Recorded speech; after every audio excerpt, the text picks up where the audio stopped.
Senator Franken. Thank you, Mr. Chairman. First of all, I was sorry I wasn't here, Justice Stras, when you introduced your family. I agree with Senator Feinstein that the kids have handled themselves well. Mr. Duncan, yours needed a break, I think. Oh, they're back. One's back. Justice Stras, in 2010, you were interviewed about your experience clerking for Justice Thomas about the cases that were considered during that term. One of those cases was Grutter versus Bollinger. This was the affirmative action case challenging the admissions process at the University of Michigan.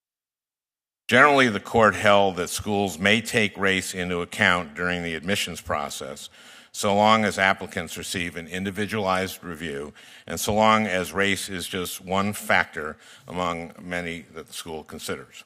Now, Justice Thomas did not agree, so he wrote separately to explain his views. In a passionate opinion, he describes the law school's effort to achieve diversity as a form of, quote, racial discrimination. You clerked for Justice Thomas during that term. You were asked about that opinion. You said that Justice Thomas is, quote, very skeptical of the forced desegregation of schools, unquote, and, quote, skeptical of the wisdom of a lot of that, unquote. When asked whether you remember what it was like to work with him on that opinion, you said that Justice Thomas, quote, sort of had the most say, but that, quote, we all had a hand in that. Now, it's no secret that Justice Thomas opposes affirmative action, and Grutter is not the only case in which he expressed that view.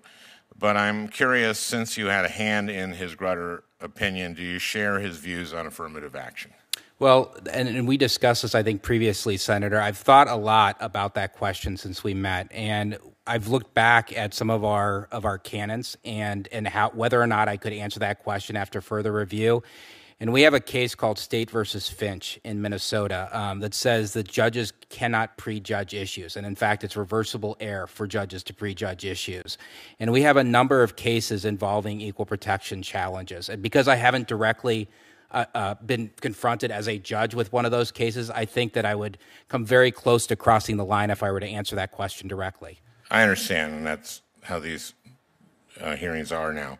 And have been for a while. In 2007, you published a piece about the Supreme Court case Parents Involved. In that case, 2 school districts found that their student bodies were becoming less racially diverse as a consequence of the segregated housing patterns in the neighborhoods they served. So the schools adopted plans to improve the diversity of their student bodies. The Supreme Court struck down those plans. The 5-4 majority held that the plans essentially placed too much emphasis on race. Now, Justice Kennedy agreed that the plans were unconstitutional, but he did not agree with the majority's view that schools cannot take race into account. Justice Kennedy wrote separately to say that pursuing racial diversity, addressing the, quote, problem of de facto segregation in schooling was still a compelling interest, and Justice Kennedy was not alone. 4 other justices agreed with him. So despite striking down the plans, a majority of the Supreme Court held that schools have a compelling interest in pursuing racial diversity. 3 federal appeals courts have considered this question, and all 3 of them found that Kennedy's opinion controlling in this point.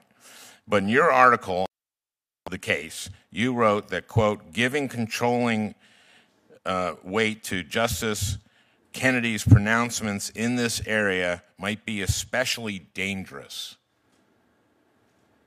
Especially dangerous. Why do you believe that is, quote, especially dangerous for courts to recognize and faithfully apply Justice Kennedy's opinion in this case? Do you disagree with his opinion that schools have a compelling interest in fighting segregation? I appreciate the opportunity to clarify this, Senator. That was a post in a blog called SCOTUS Blog, and I wrote for a few years for the SCOTUS Blog website.